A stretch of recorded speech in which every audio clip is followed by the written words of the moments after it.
Hello student, आज हम पढ़ेंगे लाइंस एंड एंगल पार्ट 3 रेखा एवं कोण का भाग 3। इससे पहले लाइंस एंड एंगल के हम 2 पार्ट पूरी तरीके से पढ़ चुके हैं। लाइंस एंड एंगल पार्ट 1 में हमने लाइंस एंड एंगल से रिलेटेड सारे कंसेप्ट आपके क्लियर किए थे और पार्ट 2 में हमने एक एक्सरसाइज कराई थी 6.2। आप ये कहेंगे कि सर पहले 6.2 करा दी, अब 6.1 करा रहे हैं, तो मैं आपको बताऊं जो 6.2 थी वो लाइंस एंड एंगल के कंसेप्ट से डायरेक्ट रिलेशन में थी, इसलिए मैंने 6.1 से पहले 6.2 कराना उचित समझा। और 6.1 exercise class 9th NCERT book page number 96 से ली गई है। तो और आगे हम आपको बताएं, ये topic UP junior added exam 2021, SSC CGL, SSC 10+2 और रेलवे एनटीपीसी, इन सब के लिए बहुत ही ज़्यादा उपयोगी है। DSSB, KBS और रीट में इससे रिलेटेड 4 से 5 सवाल डायरेक्ट पूछ लिए जाते हैं। और हाँ, यूपी टेट और CTET का सेकंड पेपर जो होता है उसमें तो इस टॉपिक से रिलेटेड 5 से 6 सवाल पूछे जाते हैं। तो चलिए बने रहिए मेरे साथ। My name is Jitu Singh, हमारा आपका क्यूट सा channel concept with Jitu sir. चलिए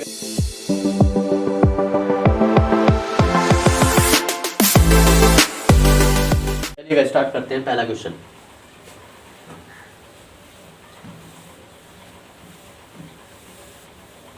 मैं पहले क्वेश्चन लिख देता हूँ और याद रहे क्वेश्चन में फिगर ज़्यादा से ज़्यादा दी होती है, कुछ ऐसी होती है जो हमें प्रूफ करनी होती है। ठीक है, मैं पहला क्वेश्चन लिख रहा हूँ, क्वेश्चन नंबर 1।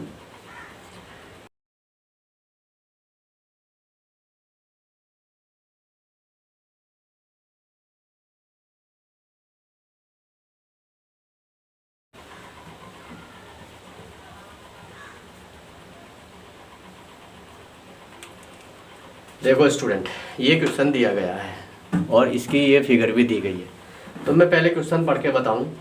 देखो, एक फिगर है जिसमें लाइन AB और CD, 2 रेखाएं हैं AB और CD। वे क्या कर रही हैं? इंटरसेक्ट कर रही हैं, यानी कि मिल रही हैं, एट पॉइंट A पर मिलती हैं। 2 रेखा AB और CD एक पॉइंट O पर मिलती है। अगर एंगल AOC और एंगल BOE इसका और इस वाले का, इस एंगल का और इस एंगल का, यानी कि मैं कहूँ इस वाले एंगल का और इस एंगल का सम दिया है 70। इस एंगल का योग दिया है 70 और एंगल BOD दिया है 40, यानी कि BOD ये आपको गिवन है, ये एंगल ये दिया है 40।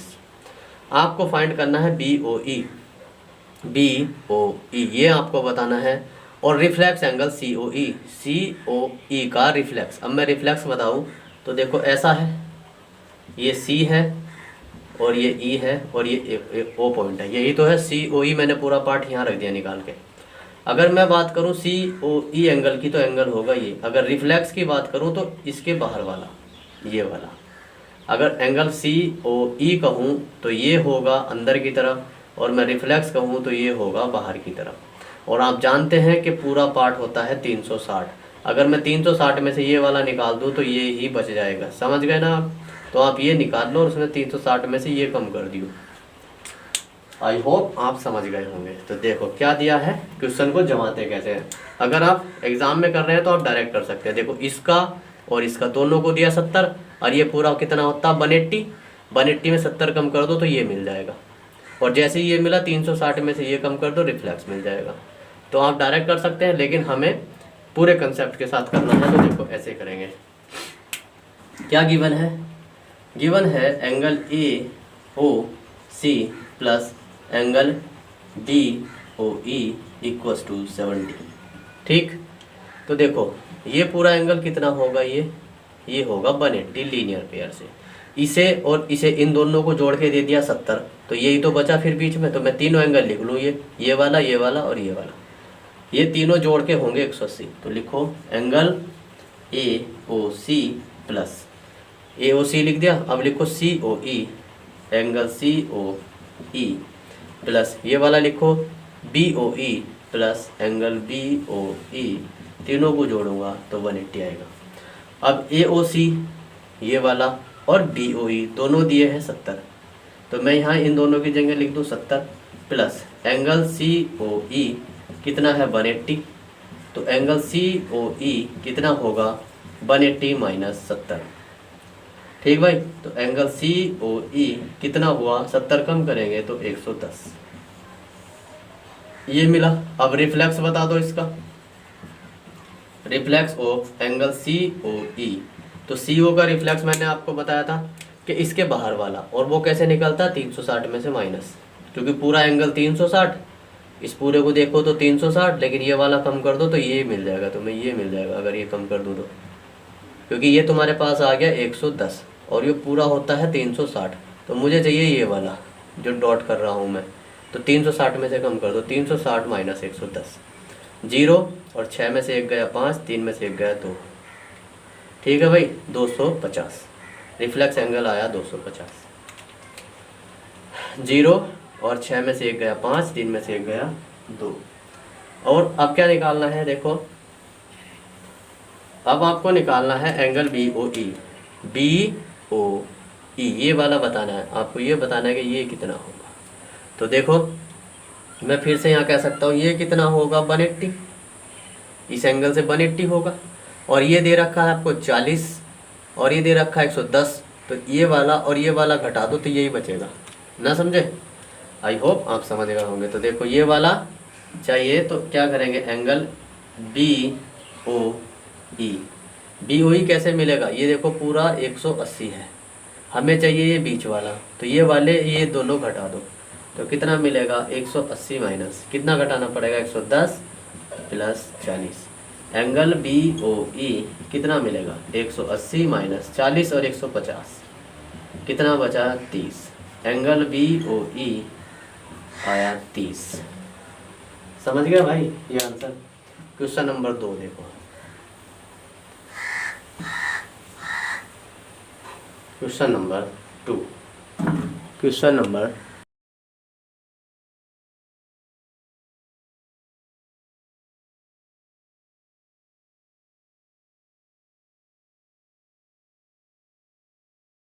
क्या कहा है, line X Y and M N, दो रेखाएं हैं एक्स वाई और एम एन इंटरसेक्ट कर रही हैं, मिल रही हैं एट ओ पॉइंट पर मिल रही हैं। दो रेखाएं X Y and M N एक पॉइंट ओ पर मिलती हैं।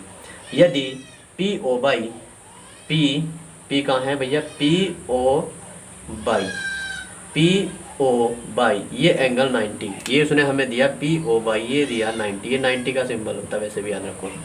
पी ओ बाई 90 है तो हमें बताना है, और ये भी रेशियो भी दिया है ए और बी का, और सी फाइंड करना है। तो पहले मैंने कल आपको बताया था कि रेशियो का डाउट क्लियर करो कि ए रेशियो बी कितना दिया है 2:3। मैंने कहा था एक कांस्टेंट टर्म के साथ मान लेना चाहिए, तो ए बराबर होगा 2 के और बी बराबर होगा 3 के। लेट मान लिया। पहले जिसे नहीं पता तो वो पार्ट 2 देखिए, रेशियो कंसेप्ट। तो देखो मैंने इसमें कांस्टेंट टर्म के साथ मान लिया। अब देखो ए 2 के है और बी 3 के, तो पहले के की वैल्यू निकाल लो और फिर इसमें ए में रखो बी में रखो, उनकी एक्चुअल वैल्यू का पता करो। तो देखो जब ये 90 तो इधर वाला भी तो 90 होगा क्योंकि टोटल एंगल 180, तो ये पूरा भी तो 90 होगा भाई। तो मैं इसको जोड़ दूं इन दोनों को, ए को और बी को, तो 90 के इक्वल आएगा। तो देखो ये वाला एंगल जोड़ दो बी प्लस ये वाला एंगल जोड़ दो ए इक्वल्स टू 90। बी की वैल्यू कितनी 3 के, ए की वैल्यू कितनी 2 के इक्वल्स टू 90, इतना हो गया 5 के 90 और 90/5, और के बराबर कितना हो गया 18 पंजे 90 18। ठीक 18। अब ये वैल्यू यहाँ रख दो के की वैल्यू, तो ए की वैल्यू रखो 2 × 18, 18 दूनी 36। ए जो एंगल ए है इसकी वैल्यू आएगी 36, और यहाँ रखो 3 × 18, 18 तिया 54, ये आएगी 54, ये मिल गई। अब देखो सी बताना है, आपको बताना है सी, तो ये सी यही तो बताना है। तो देखो ये पूरा कितना हो रहा है लाइन एंगल 180, ये पूरा 180 है भाई यहाँ से यहाँ तक। अब इस 180 में से 54 कम कर दो तो सी मिल जाएगा। तो एंगल सी जो होगा वो 180 में से ये वाला एंगल कम कर दो बी, तो सी इक्वल्स टू 180 माइनस, और बी की वैल्यू कितनी है 54, तो सी इक्वल्स टू कितना 10 में से 4 गए बचा 6, यहाँ 17, 17 में से 5 गए 12, 126, ये इसका आंसर हो। आई होप आप समझ गए होंगे। अब क्वेश्चन नंबर 3।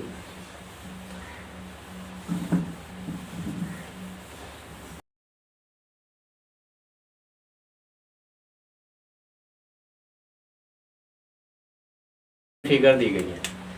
क्या कहा है, एक चित्र है जिसमें पी क्यू आर ये वाला एंगल किसके इक्वल है, PRQ, यानी कि ये दोनों एंगल बराबर है। इसलिए मैंने देखो इस पर एक एक निशान लगाया, तो ये एंगल बराबर है। तुम्हें क्या प्रूफ करना है कि PQS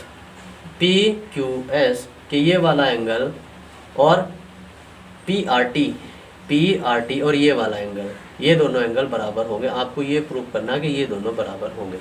प्रूफ वाला क्वेश्चन है। तो देखो भाई, मान लो लेट ये एंगल x है तो ये भी x होगा, यानी कि एंगल PQR और एंगल PRQ दोनों क्या है, तो देखो ये x हो गया तो ये कितना हो गया, टोटल एंगल 180। तो इसमें इस एंगल को निकालने के लिए तुम x कम कर दो तो ये मिल जाएगा तुम्हें। तो एंगल PQS कितना होगा, 180 में से x कम कर दो, ये आया PQS। और एंगल PRT निकालना है तो देखो ये पूरा भी 180 होगा और ये x है ये, तो ये वाला निकालने के लिए 180 में से x कम कर दो, 180 माइनस x। तो देखो दोनों एंगल PRT और QS दोनों बराबर आए। सो हम कह सकते हैं PQS, एंगल PQS इक्वल होगा एंगल PRT के। आंसर प्रूफ हो गई भैया ये बात।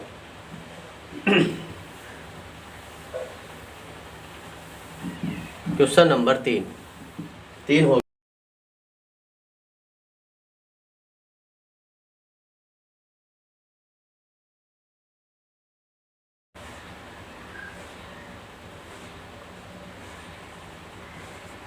देखो ऐसी फिगर दी गई है।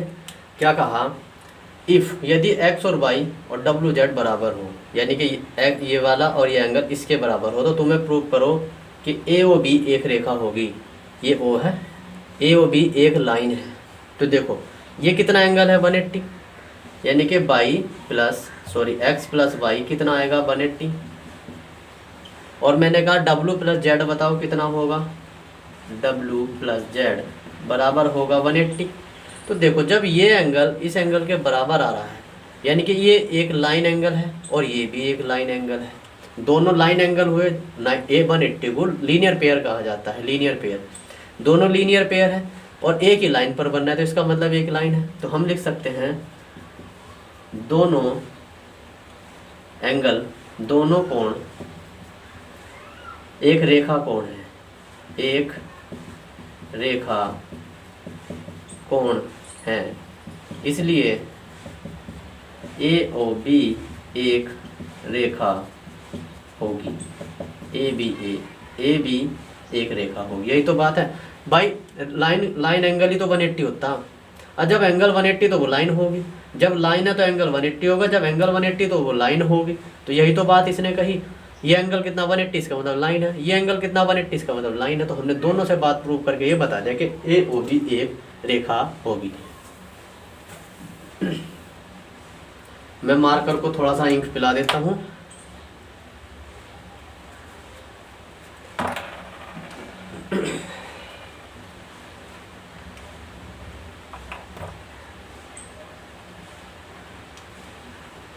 चलो भाई,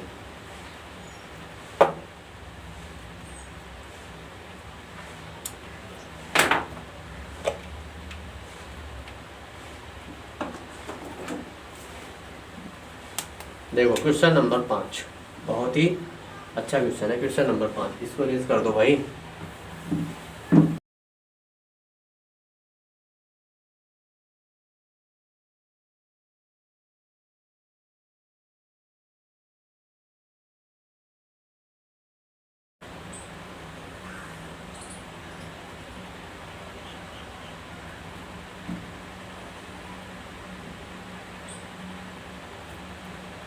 देखो भाई ये है क्वेश्चन, क्या है, POQ is a line, POQ एक रेखा है, एक रेखा OR इज परपेंडिकुलर है, OR परपेंडिकुलर है यानी कि इस पर लंबवत है। एक OR रेखा PQ पर लंबवत है।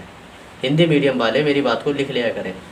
POQ एक रेखा है जिस पर OR रेखा एक लंबवत है, लंबवत मतलब 90 का कोण बना रही है इसके साथ, इस रेखा के साथ लंबवत है। OS एक अन्य लाइन है ये रही, और जो R और P के बीच में है। OS एक अनदर लाइन बिटवीन OP यानी कि OP और OR के बीच में है ये लाइन। आपको प्रूफ करना है कि ROS इसके इक्वल होगा। ठीक है भाई, कैसे प्रूफ करेंगे?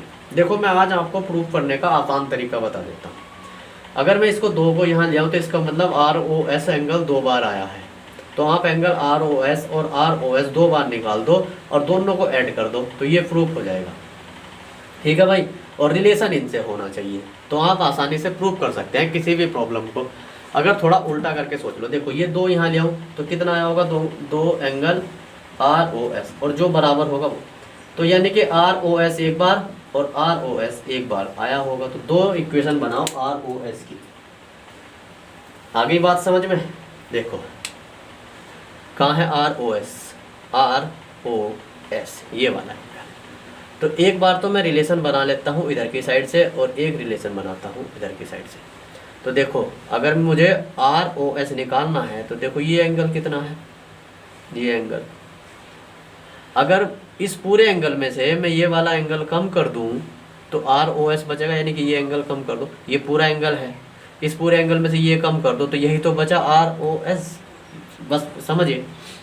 तो देखो एंगल ROS इस पूरे एंगल में से SOQ, एंगल SOQ माइनस कितना कम कर दो ROQ, एंगल ROQ कम कर दो, यही तो बचा इक्वेशन 1। अब इधर वाले से रिलेशन बना दो, तो देखो एंगल ROS इस पूरे में से, इस पूरे एंगल में से, इसमें से, तो देखो जब ये 90 तो ये भी तो 90 है भाई, तो इस पूरे एंगल में से, यानी कि इस पूरे एंगल में से ये वाला एंगल कम कर दो। ठीक, ये पूरा एंगल कम कर दो। अब देखो ये 90, ठीक है भाई, और मुझे रिलेशन चाहिए POS में, POS में। तो देखो क्या करता हूँ, एंगल इस पूरे को लिखो ROP माइनस क्या कर दूँ POS, यानी कि इस पूरे एंगल में से, इतने में से, इस पूरे में से, यानी कि ROP में से मैं ये कम कर रहा हूँ, POS कम कर रहा हूँ, तो एंगल POS, इक्वेशन 2 बनी, देख लो। अब ऐड कर दो इन दोनों इक्वेशन को, add equation first and second, we get क्या मिलेगा, एक ROS एक हो तो 2 एंगल ROS, इन दोनों को ऐड करो, angle SOQ minus angle ROQ plus करो angle ROP minus angle POS, सब इक्वेशन ऐड हो गई। अब देखो ये है तुम्हारे पास QOS ये बचा और POS ये बचा। देखो ROQ कितना है 90 और ROP ये कितना है 90, दोनों 90, ये भी 90 और ये भी 90, पहले कहा था। इनकी वैल्यू रखो, एंगल इसे सीधा करके लिख दो, QOS लिख दो, कोई फर्क नहीं पड़ता, QOS माइनस 90 लिख दो इसकी वैल्यू, प्लस इसकी वैल्यू लिख दो 90 और माइनस एंगल POS, इससे ये माइनस प्लस कैंसिल, कितना आया angle QOS minus angle POS। समझ में आई बात? इतना आ गया। अब मैं थोड़ा सा इसको इरेज कर देता हूँ। देखो तो यहाँ था दो एंगल ROS, तो मुझे ROS निकालना है, तो एंगल ROS इक्वल ये 2 यहाँ पहुँच जाएगा, तो 1/2 अंदर क्या बचा, angle QOS minus angle POS, ये बचा भाई, और यही हमें प्रूफ करना था, हैंस प्रूफ। ठीक है भाई, इरेज कर दूँ, समझ में आ गया होगा आपके।